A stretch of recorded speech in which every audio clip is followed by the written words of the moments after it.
Dieu, viens à mon aide. Seigneur, viens vite à mon secours. Gloire au Père, au Fils, au Saint-Esprit, maintenant et toujours. Dans les siècles des siècles. Amen. Alléluia.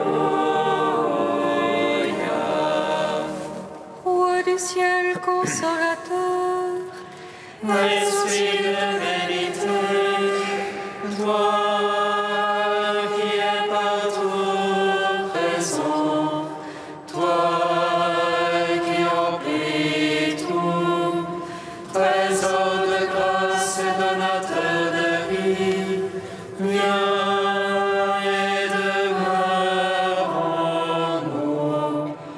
Purifie-nous de toute souillure et sauve nos âmes. Toi qui es monté, Roi du ciel consolateur, Esprit de vérité, toi qui es partout présent, toi qui emplis tout, trésor de grâce et donateur de vie, viens et demeure en nous. Purifie-nous de toute souillure et sauve nos âmes. Toi qui es monté.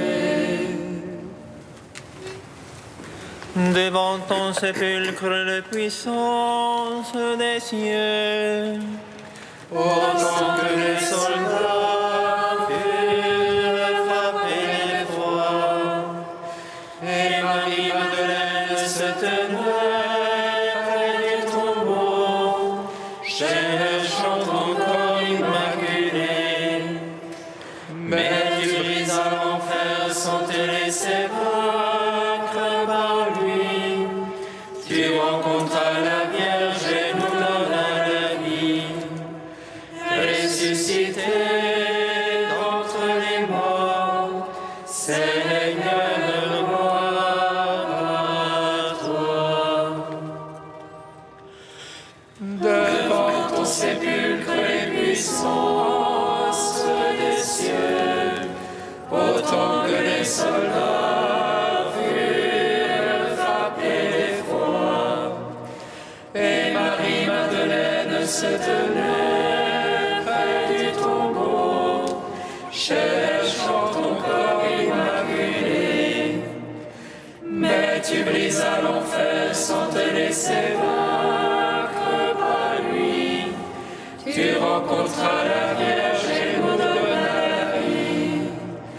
Ressuscité d'entre les morts, Seigneur, gloire à toi.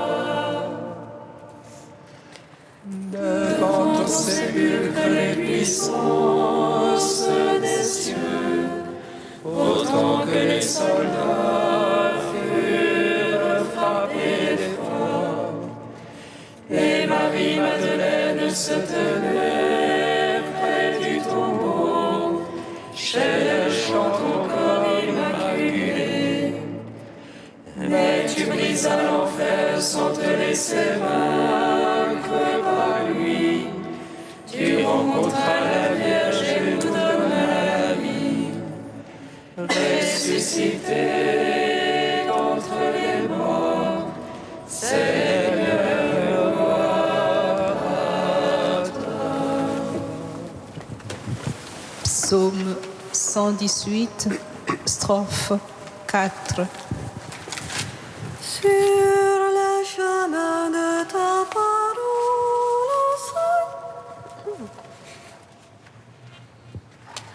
sur le chemin de ta parole, Seigneur, tu as mis mon cœur pour l'argent. Sur les chemins de ta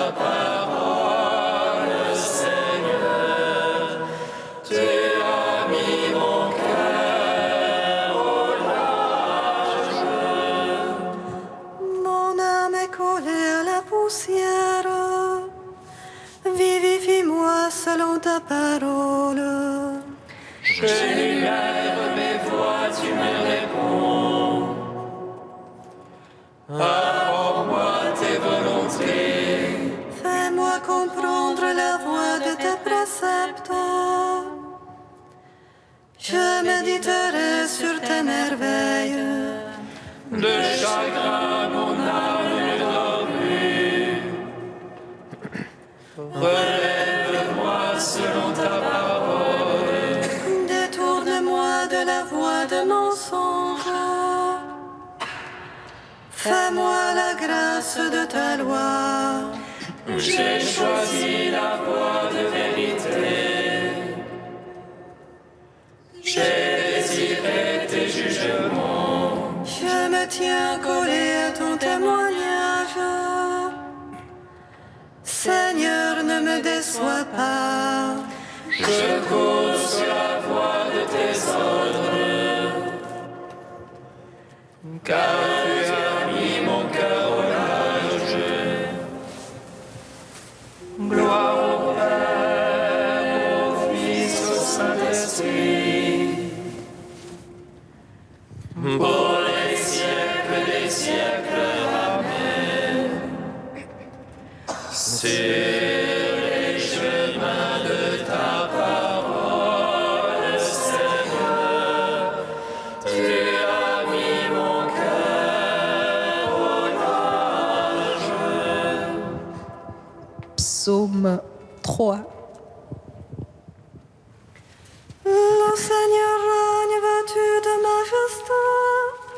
Le Seigneur règne saint de puissance.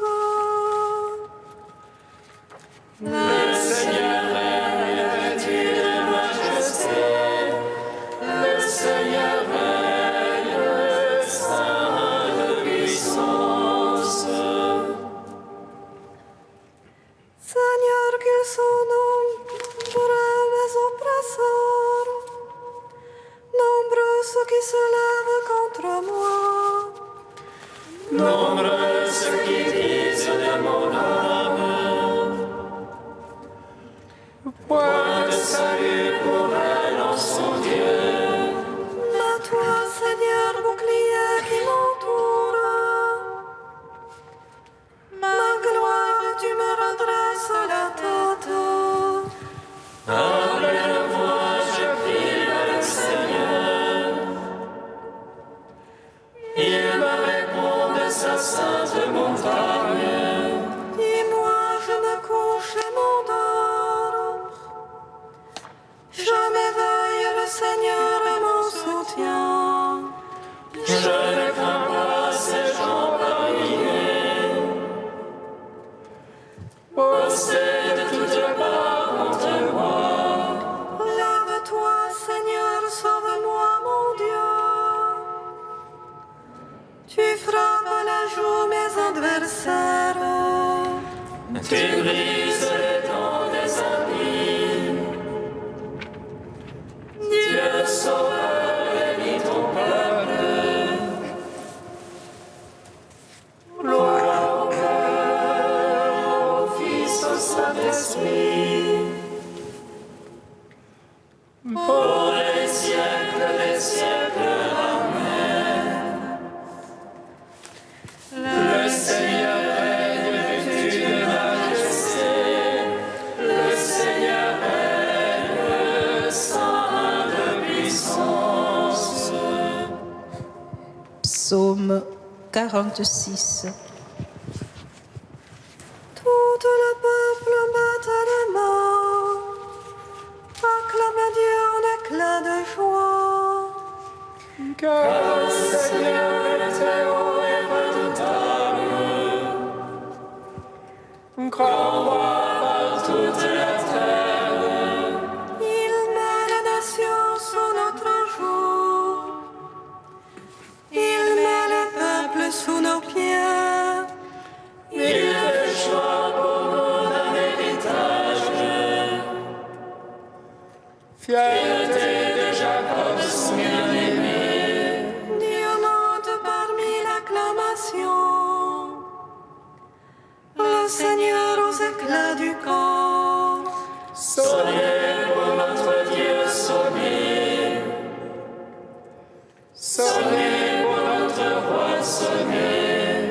Il est roi par toute la terre. Sonnez pour Dieu de tout votre art. Dieu règne sur les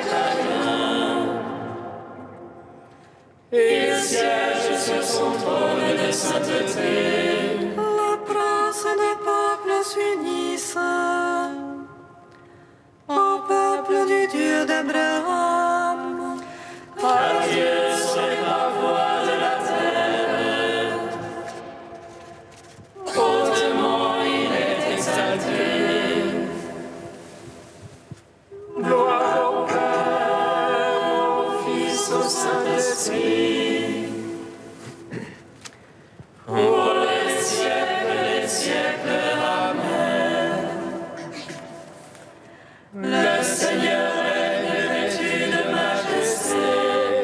Le Seigneur règne, saint de puissance. Cantique d'Isaïe, page 291. Ainsi parle le Seigneur, le Rédempteur, le Saint d'Israël. À celui dont la vie est méprisée, à l'esclave des puissants. Des rois en te voyant se lèveront, se prosterneront devant toi. À cause du Seigneur, le Dieu fidèle, du Saint d'Israël qui t'a élu. Au temps de la grâce, je t'exauce, te viens en aide au jour du salut. Je te forme et t'établis alliance du peuple pour relever le pays. Tu partageras l'héritage dévasté, tu diras aux prisonniers sortez. À ceux qui sont dans les ténèbres, venez à la lumière. Ils pourront paître le long des chemins, sur toute terre trouveront des pâturages. Ils n'auront plus faim ni soif, sable et soleil ne les brûleront plus. Car celui qui a pitié d'eux sera leur guide, il les conduira aux eaux jaillissantes. Il fera de toutes montagnes des chemins, les routes seront relevées. Cieux et terre tressaillés d'allégresse, montagnes éclatées en cris de joyeux. Car le Seigneur console son peuple, il a compassion de ceux qui pleurent. Si on disait Dieu m'a abandonné, le Seigneur m'a oublié. Une femme oublie-t-elle son nourrisson, cesse-t-elle de chérir son enfant? Même s'ils s'en trouvaient une pour l'oublier, moi je ne t'oublierai jamais. Je t'ai gravé sur les paumes de mes mains, tes remparts sont toujours devant mes yeux. Gloire au Père Tout-Puissant, à son Fils Jésus-Christ le Seigneur, à l'Esprit qui habite en nos cœurs, pour les siècles des siècles. Amen.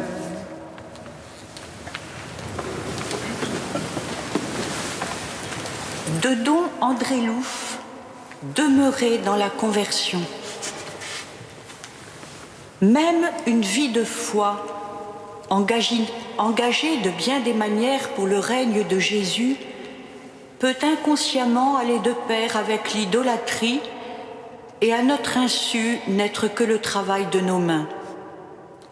Cette vie, nous la mesurons à l'idéal que nous nous sommes fixés ou que nous nous imposons à nous-mêmes et aux autres, pour lequel nous sommes prêts à nous dépenser, projetant sans cesse de mieux le réaliser. De temps en temps, nous avons bien l'impression que cet idéal est trop élevé pour nous, qu'il nous échappe finalement. Dieu merci. Il nous échappera et doit nous échapper. Il ne nous appartient pas de nous imposer au vrai Dieu. Que la vertu nous échappe, et Dieu avec elle, est un signe plein d'espoir et qui nous laisse pressentir qu'il y a autre chose au-delà de cette idole que nous poursuivons aveuglément. La peine qui en résulte et l'impression constante d'échec qui nous accable constituent la petite fissure, à peine visible, au travers de laquelle la grâce essaie de se faufiler en nous. Malheur à nous, si nous essayons de colmater cette fissure pour nous prouver à nous-mêmes et à Dieu qu'il nous reste encore une chance de réussir, à condition bien sûr de faire encore mieux, de notre mieux, jusqu'à ce que la barque fasse eau à nouveau et qu'une nouvelle fissure donne une fois de plus une chance à Dieu et à sa grâce. Le passage de l'idole au vrai Dieu crée toujours un moment de détresse où nous sommes exposés à la tentation très pénible de croire que Dieu est peut-être bien mort, ou s'il existe, qu'il n'est pas Dieu, mais un tyran effrayant. Et nous voilà acculés au sacrilège et au blasphème. Et merveille des merveilles, cela au cœur même de la Bible. Car de même que la Bible connaît l'idolâtrie, de même elle connaît la tentation de la révolte contre le vrai Dieu. Le livre de Job en est l'exemple le plus frappant. Nous pouvons en conclure que les blasphèmes ne sont pas tout à fait étrangers à Dieu. S'ils apparaissent dans notre vie, ils ont d'une manière ou d'une autre quelque chose à faire avec l'Esprit Saint qui a inspiré la Bible. Peut-être est-ce un moyen bien imparfait, ou plutôt un moyen à rebours de dire quelque chose qui se rapproche un peu de la vérité sur Dieu.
Je fais une alliance avec mon serviteur. Je t'aimirai son trône à jamais. Je fais une alliance avec mon serviteur. J'établirai son trône à jamais. Je me marque au milieu des nuages pour qu'il soit ici le signe de l'alliance entre moi et la terre.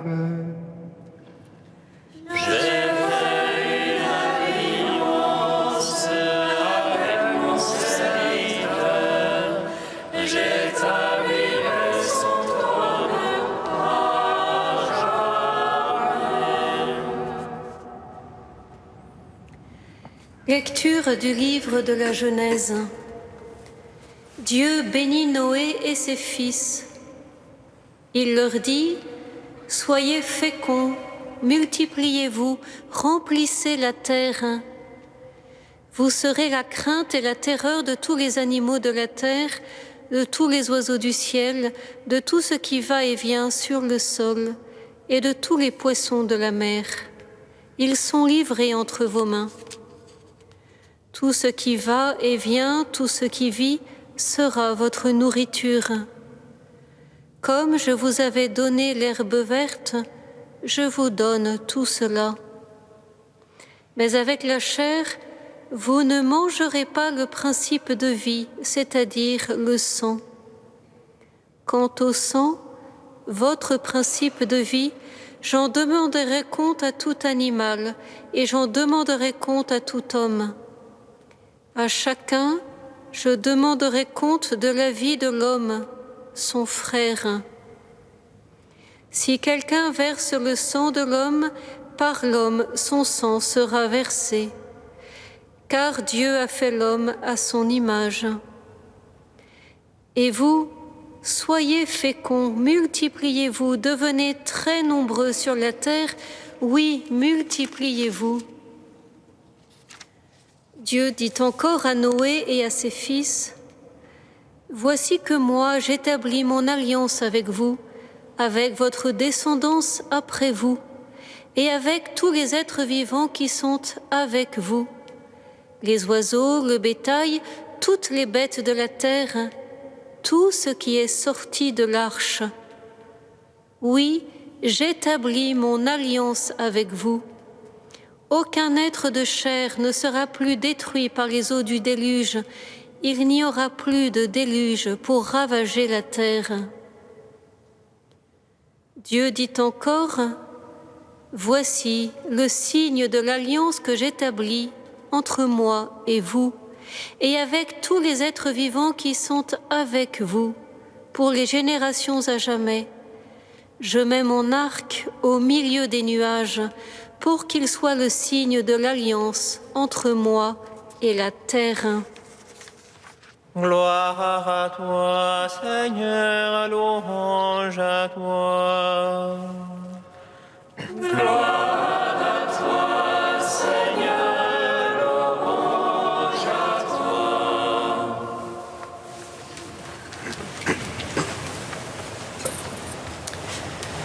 Dieu bénit Noé et ses fils. Point. Où sont donc passées les femmes qui jusque-là étaient toujours citées avec eux? Elles absentes, comment comprendre l'injonction qui suit ? Soyez féconds, littéralement, portez du fruit, faites du fruit. Multipliez-vous, remplissez la terre. Cela viserait-il autre chose que la génération ? Quelque chose qui lui serait préalable et qui est indispensable pour que ce qui s'est passé avant le déluge ne se reproduise pas. Certes, Ève a initié le mouvement en prenant du fruit défendu et en le mangeant et en donnant à son mari, qui était avec elle, précise le texte, ce qui signifie bien plus qu'à côté d'elle. Adam était intérieurement avec elle, totalement avec elle dans cette transgression. Et comme le ver de la division était dans le fruit, quand Dieu interrogea Adam, celui-ci accusa son épouse. Le fruit de leur union en fut infecté. Caïn tua son frère.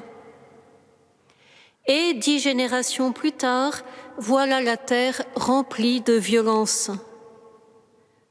Au milieu de ce chaos, Dieu repère Noé, un homme qui, c'est la première chose qu'on sait de lui, est un fils. C'est-à-dire qu'il a une telle qualité filiale qu'il est un vrai repos pour son père. Pour son père de la terre, qui le nomme donc repos, Noach, et surtout pour son père du ciel, qui voit qu'il peut s'en reposer sur lui pour bâtir un monde nouveau. Parce qu'il est fils, Noé va pouvoir apprendre à ses fils à être frères, à reconnaître en tout homme un frère, en renonçant au fruit de la division pour cultiver celui de la fraternité. Il y a un réel ordonnancement dans l'ordre divin. Avant de vous multiplier, soignez la qualité. Que votre vie porte un fruit de fraternité, d'unité, entre vous, avec les animaux et tous les êtres vivants, jusqu'à la terre elle-même. Tel est l'horizon de l'alliance que Dieu signe avec son arc, cette fraternité universelle dont il confie la réalisation à l'homme. Mais alors, pourquoi Dieu donne-t-il précisément maintenant à l'homme, comme nourriture, en plus de l'herbe verte, toute la gente animale? Quand Dieu a repéré Noé, il lui a demandé de construire l'arche, d'y remiser de la nourriture et d'y abriter sa famille ainsi qu'un échantillon de chaque espèce animale. Et tout au long du déluge, Noé s'est démené pour apporter à chaque animal sa pitance selon son espèce. Vous imaginez le travail ? Dieu avait ordonné à Adam de dominer sur les animaux. Noé accomplit cela en les servant, en se mettant au service de la vie, sans pourtant la diviniser. Car, au sortir de l'arche, il offre à Dieu de ces animaux qu'il a soignés. Noé offre un holocauste, un sacrifice où la victime est entièrement consumée pour rétablir la communion avec Dieu.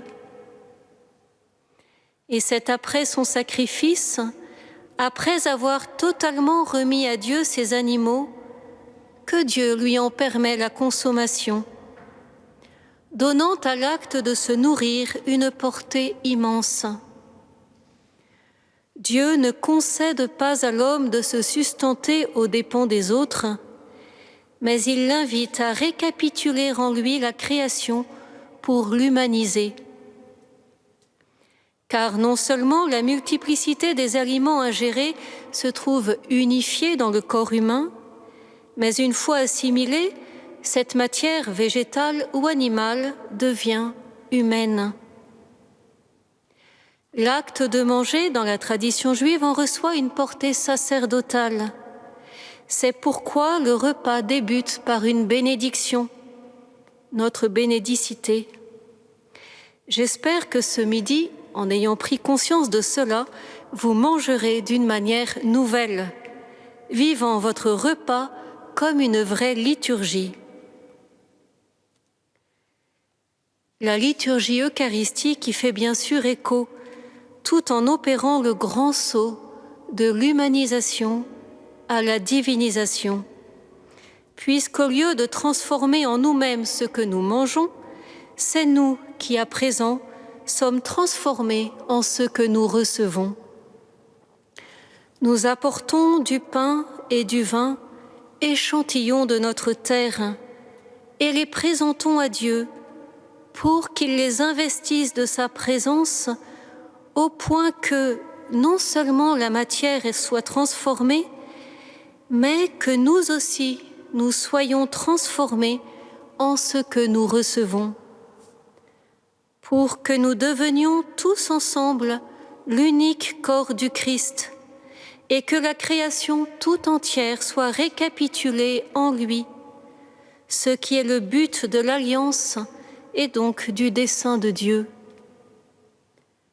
C'est cette Eucharistie sur le monde qu'annonce déjà le bel arc-en-ciel de Noé.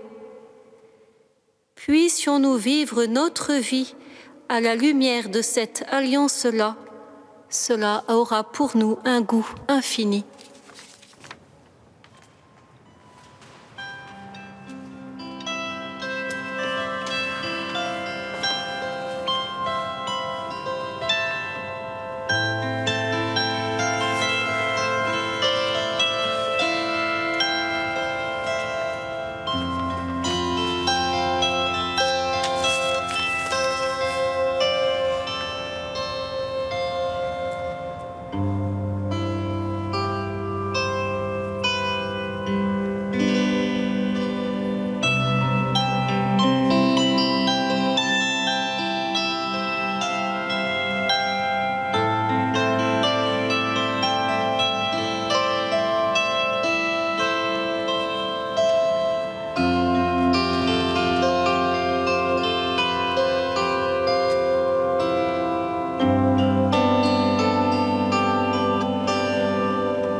Seigneur, nous te prions.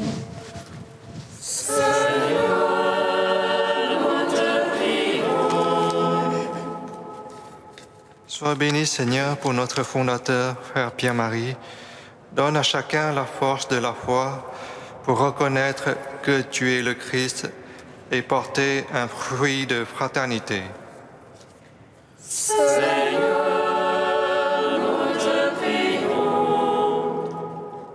Seigneur, envoie ton esprit sur ton Église qui se réunit en ce moment. Accorde à tous les hommes d'entendre le cri des petits qui demandent justice et restaure l'image de l'homme blessé.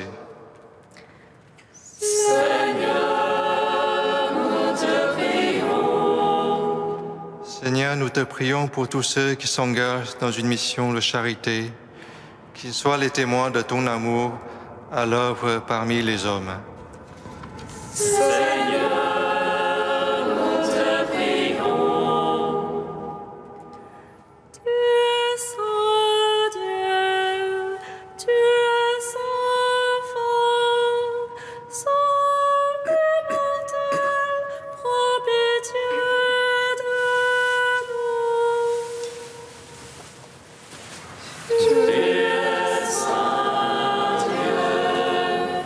Tu es saint,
Unis dans le même esprit, nous pouvons dire avec confiance la prière que nous avons reçue du Sauveur. Notre Père, qui es aux cieux, que ton nom soit sanctifié, que ton règne vienne, que ta volonté soit faite sur la terre comme au ciel. Donne-nous aujourd'hui notre pain de ce jour. Pardonne-nous nos offenses, comme nous pardonnons aussi à ceux qui nous ont offensés. Et ne nous laisse pas entrer en tentation, mais délivre-nous du mal.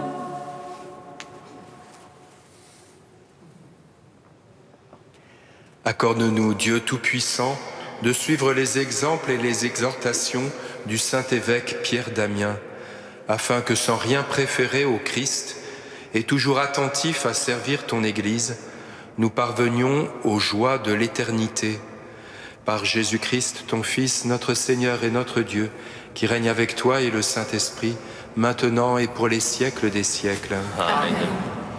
Bénissons le Seigneur. Nous rendons grâce à Dieu. Amen. L'ange du Seigneur annonça à Marie qu'elle serait la mère du Sauveur. Et elle conçut de l'Esprit Saint. Réjouis-toi, Marie, pleine de grâce, le Seigneur est avec toi. Tu es bénie entre les femmes, et Jésus, le fruit de ton sein, est béni. Voici la servante du Seigneur. Qu'il me soit fait selon ta parole. Réjouis-toi, Marie, pleine de grâce, le Seigneur est avec toi. Tu es bénie entre les femmes, et Jésus, le fruit de ton sein, est béni. Et le Verbe s'est fait chair. Et il a demeuré parmi nous. Réjouis-toi, Marie, pleine de grâce, le Seigneur est avec toi. Tu es bénie entre les femmes, et Jésus, le fruit de ton sein, est